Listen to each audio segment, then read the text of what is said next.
여러분 반갑습니다. 오늘 해설 시간에는 단순한 성경 속 옛날 이야기가 아니라 우리 삶에 휘몰아치는 그 거센 풍랑들을 개혁주의 청교도의 시각으로 아주 깊이 있게 파헤쳐 보려고 합니다. 그 무대가 바로 갈릴리 바다입니다. 이 바다가 어떻게 우리를 위한 아주 생생하고 역동적인 영적 교실이 되는지, 자, 지금 바로 들어가 보시죠. 먼저 이 엄청난 지리적 사실부터 짚고 넘어가야 하는데요. 갈릴리 바다가 해수면보다 무려 200m나 낮다는 거 알고 계셨나요? 200m면 대략 지하 60층 깊이까지 파고 들어간 거랑 똑같습니다. 상상이 되시나요? 지형이 이렇다 보니 아주 갑작스럽고 맹렬한 돌풍이 시도 때도 없이 불어닥치는 거죠. 그러니까 이 호수는 단순한 물웅덩이가 아닙니다. 우리 인생에서 예고 없이 찾아오는 고난과 풍랑을 그야말로 완벽하게 피부에 와닿게 비춰주는 거울인 셈이죠. 오늘 우리가 함께 살펴볼 내용입니다. 인생의 풍랑부터 시작해서 절대 주권자, 한계를 초월하는 은혜, 실패를 넘어선 회복, 그리고 마지막으로 청교도적 삶의 적용까지 쭉 이어서 살펴보겠습니다. 첫 번째로 살펴볼 주제는 인생의 풍랑, 갑작스런 돌풍입니다. 제자들이 배 위에서 겪었던 그 끔찍한 돌풍은요, 단순히 2000년 전에 일어났던 자연재해가 아닙니다. 살다 보면 정말 예고 없이 우리 힘으로는 도저히 어쩔 수 없는 압도적인 위기들이 닥치잖아요? 바로 그겁니다. 우리 모두가 겪는 그 갑작스러운 인생의 위기들을 완벽하게 대변해 주는 거죠. 이게 바로 오늘 우리가 나눌 깊은 영적 교훈의 완벽한 세팅이 됩니다. 두 번째 주제, 절대 주권자, 바람과 바다의 통치자로 넘어가 보겠습니다. 청교도들이 예수님께서 폭풍을 잠잠하게 하신 사건을 어떻게 해석했는지 아시면 아마 깜짝 놀라실 겁니다. 그들은 예수님을 그냥 기적을 베푸는 분 정도로 보지 않았어요. 자연 만물은 물론이고 인간 역사의 그 모든 요동치는 파도까지 쥐락펴락하시는 절대적인 우주적 주권자로 본 겁니다.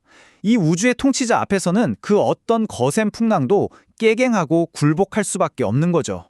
그래서 여기서 진짜 중요한 포인트는 믿음의 뜻을 완전히 새로 고침해야 한다는 겁니다. 예수님께서 두려움에 떠는 제자들에게 왜 무서워하느냐라고 하셨잖아요. 진짜 참된 믿음이라는 건 제발 폭풍우가 안 오게 해주세요. 맑은 날씨만 있게 해주세요 하고 비는 게 아닙니다. 이 미친 듯이 요동치는 배 안에 폭풍보다 더 크신 분이 나와 함께 계신다. 그 주님의 신성을 깊이 신뢰하는 거. 그게 진짜 믿음이라는 거죠. 자, 세 번째 주제입니다. 한계를 초월하는 은혜, 물 위를 걸으심입니다. 칠흑 같은 밤, 험한 파도를 밟고 예수님이 물 위를 걸어오신 장면 다들 아시죠? 이게 신학적으로 엄청난 의미가 있습니다. 예수님은 우리와 똑같은 연약한 인간의 육신을 입고 오신 한없이 낮아지신 상태였지만요.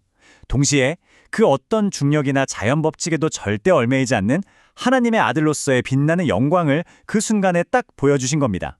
정말 놀랍지 않나요? 그런데 이게 우리 인간의 진짜 적나라한 현실을 그대로 보여줍니다. 베드로 한번 생각해보세요. 시선이 오직 예수님께 딱 꽂혀 있을 때는 어땠죠? 기적처럼 물 위를 걸었습니다. 그런데 시선을 돌려서 그 거센 바람과 파도를 보는 순간 꼬르륵 가라앉고 말았잖아요. 참 안타까운데 가만히 보면 영락없는 우리 모습 아닙니까? 청교도들은 베드로의 이 아슬아슬한 경험을 성화의 투쟁이라는 기가 막힌 표현으로 정리했습니다. 그러니까 영적으로 살아남고 구원의 확신을 지키는 건 그냥 가만히 소파에 기대어 앉아있다고 되는 게 아니라는 거예요. 현실이 아무리 휘몰아쳐도 의지적으로 악착같이 우리의 시선을 예수님께 고정하려고 싸우는 것, 그 치열한 투쟁 자체가 바로 우리의 신앙생활이라는 겁니다. 이어서 네 번째 주제, 실패를 넘어선 회복, 빈 그물로 가보겠습니다. 베드로가 밤새 그물질을 했는데 물고기 한 마리 못 잡았던 그 허탈한 아침을 떠올려 보세요. 거기서 베드로가 말씀에 의지하여 내가 그물을 내리겠습니다 라고 하잖아요. 이게 진짜 엄청난 고백이거든요. 진정한 순종이라는 건요, 내 얄팍한 경험, 내 기술, 내 힘으로 어떻게든 해보려는 그 모든 인간적인 노력이 완전히 바닥난 바로 그 지점! 거기서부터 비로소 하나님의 역사가 시작된다는 걸 우리에게 알려주는 겁니다. 갈릴리 바다에서 베드로가 겪은 전체 스토리를 한번 쭉 연결해 볼까요?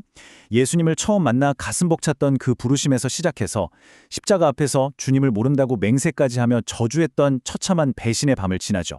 그리고 마침내 부활하신 예수님이 손수 구워주신 따뜻한 생선과 떡이 있는 그 숯불 앞에서의 완벽한 회복까지. 이 한편의 영화 같은 극적인 여정이 전부 이 갈릴리라는 무대에서 완성된 겁니다. 자기를 3번이나 모른다고 배신하고 완전 자괴감에 빠져 옛날 직업으로 돌아간 그 친구를 위해 예수님은 친히 숯불을 피우고 조식까지 준비하셨습니다. 개혁주의 신학에서는 이걸 성도의 견인이라고 부릅니다.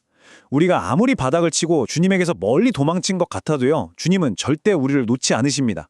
끝까지 쫓아오셔서 다시 일으켜 세우시고 그 사명을 다시 불태워 주시는 그 집요하고도 놀라운 은혜가 바로 이 조식 만찬 장면에 꽉 차 있는 거죠. 그리고 갈릴리 바다 주변의 들판도 엄청난 무대였습니다. 오병이어의 기적 다들 아시죠? 여기서 예수님은 단순히 신기한 마술을 보여주신 게 아니에요. 우리 영혼의 굶주림은 물론이고 육신의 현실적인 필요까지 넉넉하게 채워주시는 완전한 공급자, 바로 궁극적인 생명의 떡이심을 증명해 보이신 겁니다. 마지막 5번째, 청교도적 삶의 적용입니다. 지금까지 나눈 이 깊은 이야기들을 우리 삶에 딱 3가지로 적용해 보겠습니다. 첫째, 여러분이 겪는 그 폭풍의 목적을 신뢰하십시오. 거긴 우리 안의 불신앙을 박살내기 위한 하나님의 훈련소입니다. 둘째, 내 경험 다 내려놓고 즉시 말씀에 순종해서 그물을 던지세요. 셋째, 처참하게 실패했다고 느껴진다면 절대 주저하지 말고 주님이 피워두신 저 은혜의 숯불 앞으로 당장 달려가십시오. 오늘 해설을 마무리하면서 여러분 가슴에 이 궁극적인 위로의 한마디를 쾅 박아드리고 싶습니다. 내니 두려워하지 말라. 여러분 인생에서 지금 가장 거칠게 파도가 치고 완전히 실패한 것 같은 바로 그 캄캄한 밤에 임마누엘 하나님은 저 멀리 계신 게 아닙니다. 그 파도 한가운데서 여러분과 똑같이 비바람을 맞으며 이 영원한 위로를 건네고 계십니다. 그렇다면 여러분, 오늘 여러분이 마주하고 있는 그 두려운 풍랑이야말로 사실 주님을 가장 생생하게 만날 수 있는 가장 완벽한 타이밍 아닐까요?